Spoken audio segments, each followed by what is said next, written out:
We're about to talk about something that people will say in polite society you should not talk about. Things such as faith, politics, and everything else they say in polite society we shouldn't talk about. Welcome to the Unmentionables. Alright, let's dive in. Today is Palm Sunday, the first day of Holy Week, the day that we remember all of what Christ endured, both leading up to the cross, and concluding with the ultimate resurrection of Christ from the dead. And I'm going to start where most people don't start, and that is with Isaiah 53. Where we talk about the suffering servant, where we're talking about a prophecy that happened over 800 years prior to Christ, prior to Roman crucifixion. At this time, Roman crucifixion would have been a foreign concept to them. And Roman crucifixion is a barbaric practice. I mean, it's so barbaric that even the Romans themselves, it is against Roman law to crucify a Roman because they believed it was too barbaric for it to happen to a Roman citizen.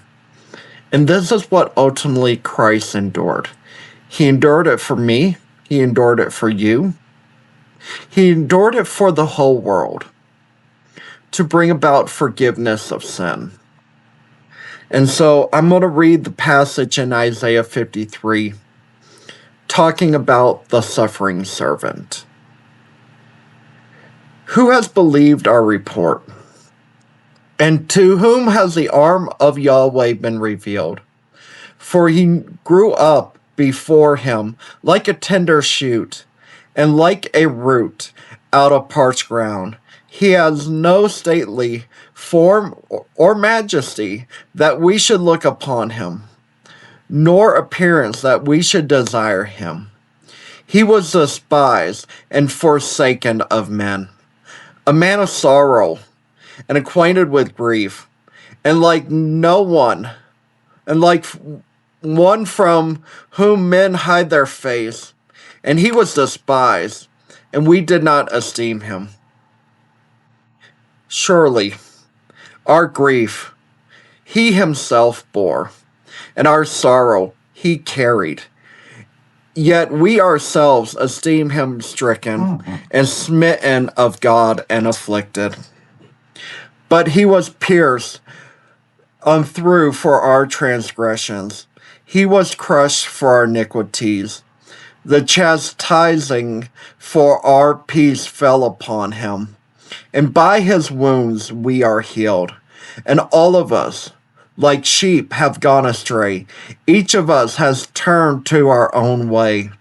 But Yahweh has caused the iniquity of us all to fall upon him. He was oppressed, and he was afflicted, yet he did not open his mouth. Like a lamb was led to the slaughter, and like a sheep that is silent before the shears, so he did not open his mouth. By the oppression and judgment he was taken away.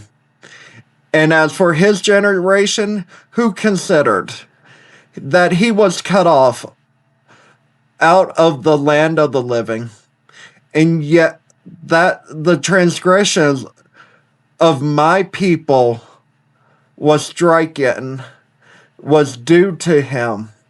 So he was assigned with the wicked, yet he was with the rich man in his death, because he had done no violence, nor was there any deceit in his mouth.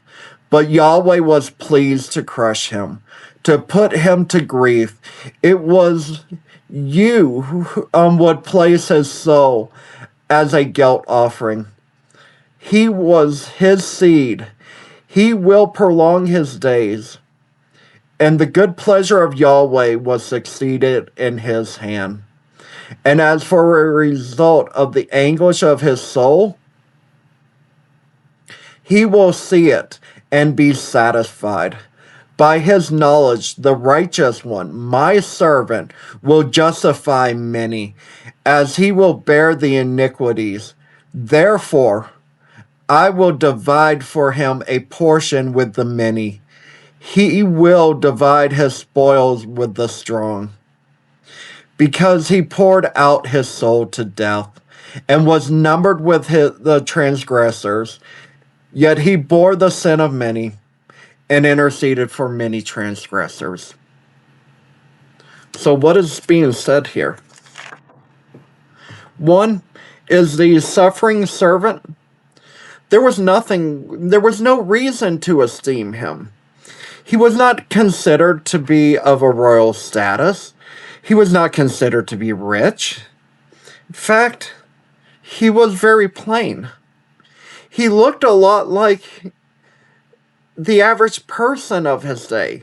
He was not someone of this high status that he just showed everyone his royalty because he took on a form of a servant. And yet, he bore all of our grief. He bore all of our sickness. He bore all of our sin and our transgressions. He bore it all. Everything that you have ever done wrong, everything I have ever done wrong, he bore it himself. And because he bore it, he had to pay the penalty for it. See, the penalty of sin is death. And this was the way it was from the very beginning. In the Garden of Eden, God told Adam, if you bite of this fruit of the knowledge of good and evil, from the tree of the knowledge of good and evil, then you will surely die. If you eat of it, you will die. And so, from the very beginning, the penalty for sin is death. And yet, the servant was pleased to take the punishment upon himself. He bore it all. And it says, it pleased Yahweh to crush his son. It pleased, some translations use the word Lord. Some translations use the word Father. And so it goes something like, and it pleased the Father to crush the Son. And why? Because he was paying the penalty of sin. He was paying the penalty of the transgressions. For you. For me. For the entire world. And it talks about, even after his death, they split the spoils of him amongst the transgressors. See, they got all of the portions of it. And we'll see in later this week, when Christ was on the cross, the Roman soldiers, they split the spoils amongst them. His garments, they took and split it among themselves, and they gambled for it, as they were talking about in this passage. Let's turn. Next, we're going to go to Philippians 2. Starting with verse 5.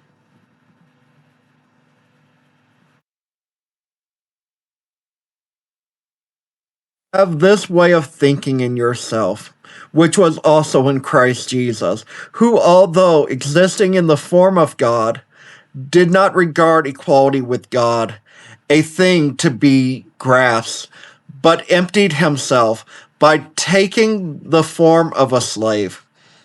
By being made in the likeness of man, being found in the appearance of man, he humbled himself by becoming obedient to the point of death, even death upon a cross.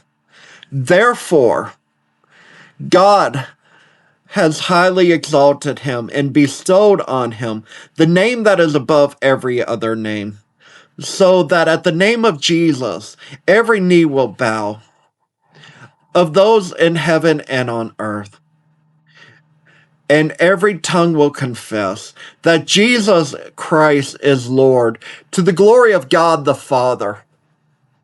So Jesus, even though he existed in the form of God, and when they use a term like existed in the form, it means he was in the very essence God. He was, and yet he emptied himself. Meaning he didn't use his authority and his power in the sense of something that he could use and grasp for his own purpose. But he took on the form of a slave. Just like in Isaiah 53, he took on the form of a servant.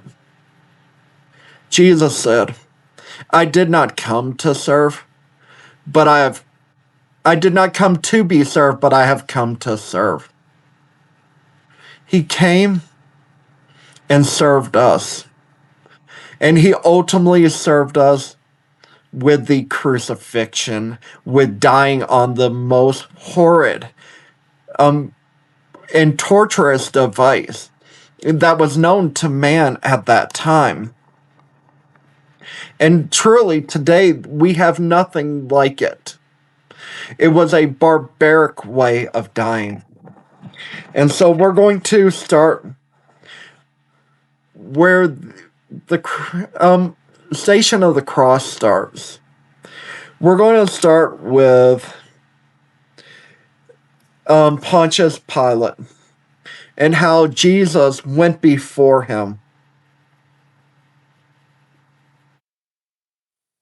Now the morning came.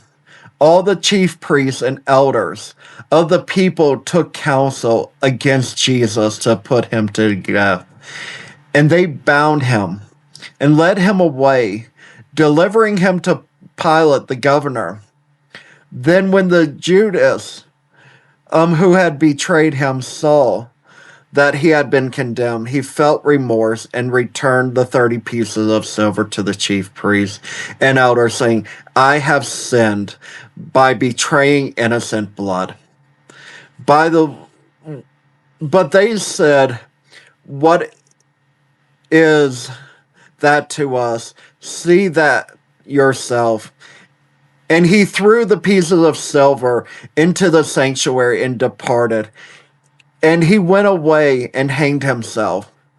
And the chief priests took the silver and said, it is not lawful to put them in the temple treasury, since it is the price of blood.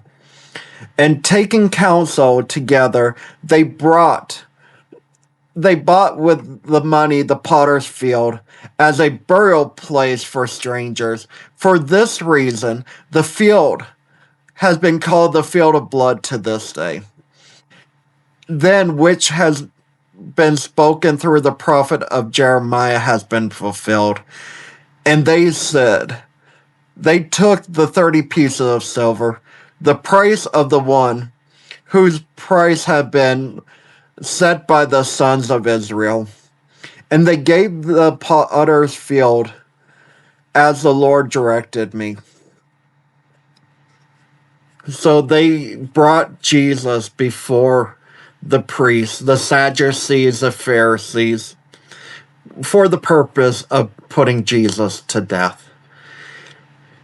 And even Judas realized what he had done. He knew he had betrayed him. He knew that Judas realized that Jesus had committed no wrong, that Jesus was innocent. Now Jesus stood before the governor, and the governor questioned him, saying, Are you the king of the Jews? Jesus said to him, You yourself have said it.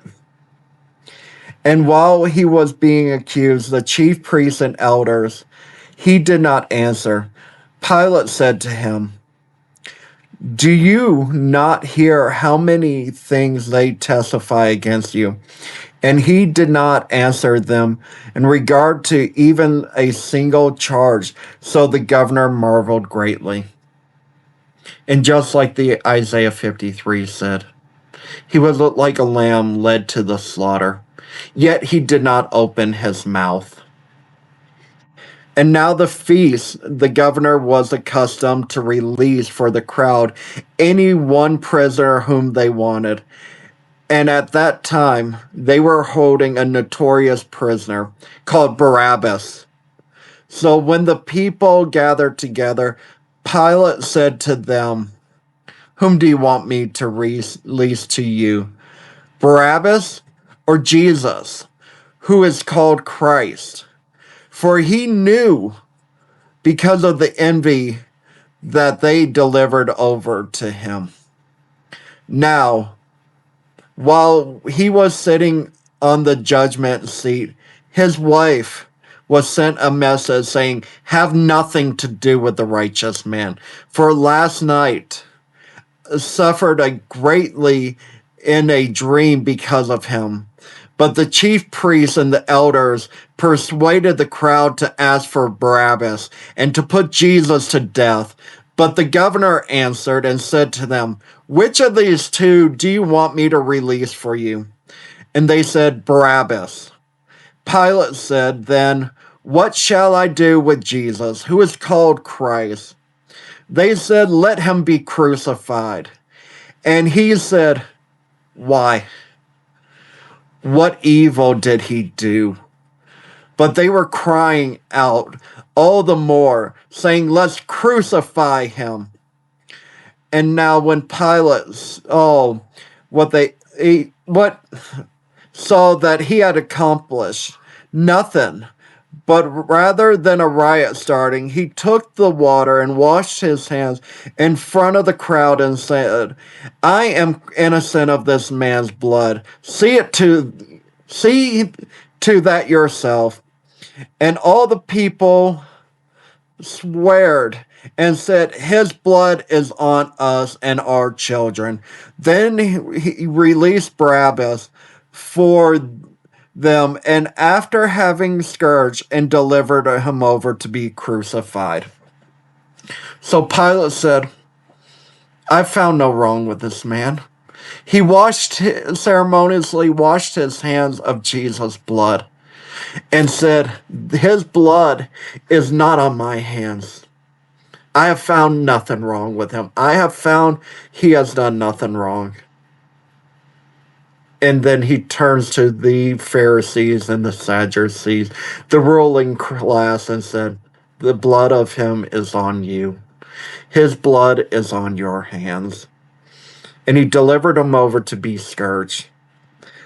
Then when the soldiers of the governor took Jesus into the praetor, they gathered the whole Roman cohort around him, and they stripped him, put a scarlet robe on him, and after twisting a crown of thorns, they put it on his head, a reed into his right hand. They knelt before him and mocked him, saying, "Hail the King of the Jews!" They spat on him, and they took the reed and began to beat him on the head. And when they mocked him, they took the scarlet robe off of him and put the garment on him and led him away to be crucified. As they were coming out, they found a Syrian named Simeon, and whom they pressed into carrying the crucifixion. Luke has a little bit of a different way of presenting it. Luke in 23. Then their whole assembly rose up and brought him before Pilate, and they began to accuse him, saying, "We found this man misleading our nation, forbidding to pay taxes to Caesar, and saying he himself is Christ, a king." So Pilate asked him, saying, "Are you the king of the Jews?" And he answered him and said, "You yourself say it." Then Pilate said to the chief priests, the crowds, I have found no guilt in this man. But they kept on insisting, stirring up the people, teaching all over Judea, starting from Galilee, even as far as this place. Now, when Pilate heard this, he asked whether the man was a Galilean. And he answered, when he learned that he belonged to Herod's jurisdiction, he sent him to Herod, who himself was also in Jerusalem that day. And now when Herod saw Jesus, he rejoiced greatly, for he himself wanted to see him for a long time, because he had heard about. He was hoping to see the signs that he had performed by him. And he questioned him at some length, and he swore that he answered him nothing. So once again, as Isaiah said, he was like a sheep being led to the slaughter. He did not open his mouth. And Herod, with soldiers, after treating him with contempt and mocking him, dressing him in a bright robe, and sent him back to Pilate. Now Herod and Pilate became friends one another that very day. For before that day, they had enemy with each other. And Pilate summoned the chief priests and the rulers and the people and said, You brought this man to me as one who incites people to rebellion. And behold, having examined him before you, I have found no guilt in this man of what you are accusing him. No, nor has Herod. For he sent him back, and behold, nothing deserving death has been done by him. Therefore I will punish him and release him. Now he was obligated to release them, one, because this was the time of the feast for one prisoner to be released. But they cried out all together, saying, Away with this man! Release for us Barabbas. He was thrown into prison for an insurrection made in the city and for murder. But again, Pilate addressed them, wanting to release Jesus. But they kept calling out, saying, Crucify him! Crucify him! And he said to them a third time, What evil has this man done? I have found no guilt worthy of death. Therefore I will punish him and release him. But they were insistent, and with a loud voice asking for him to be crucified. And their voice was prevailing, and Pilate announced sentence that would demand to be granted. And he released the man that they were asking for, who had been thrown into prison for insurrection, but he delivered Jesus into their will.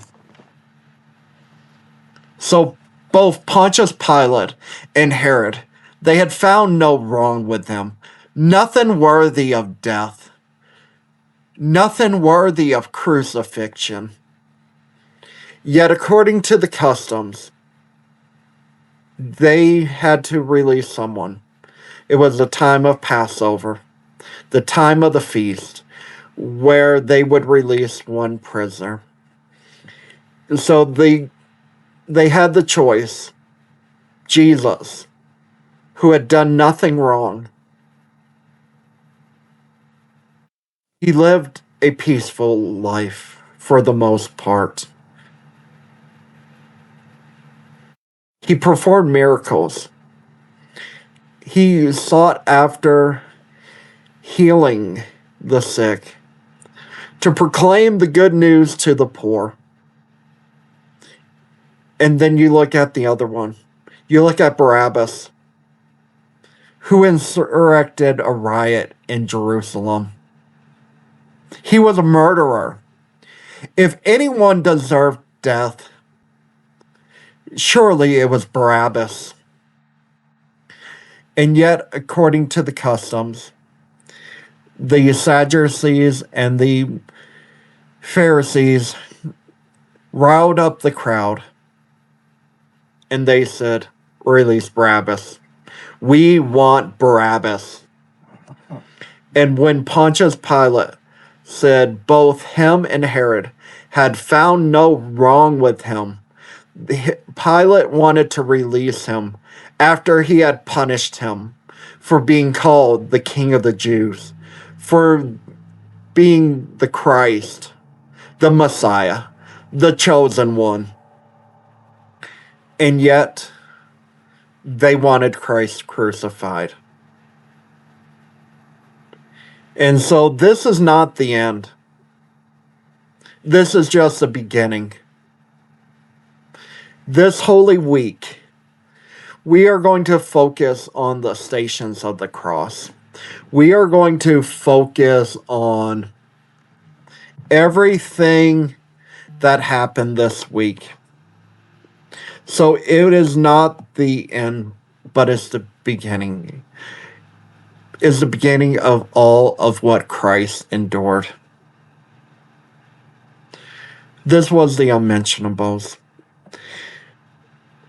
where we're going to talk about things that are going to make people uncomfortable, where we just want to have an open and honest dialogue, seeking after truth.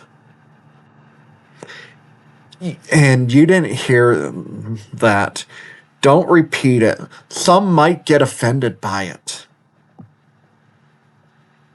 This has been the Unmentionables. Have a great night.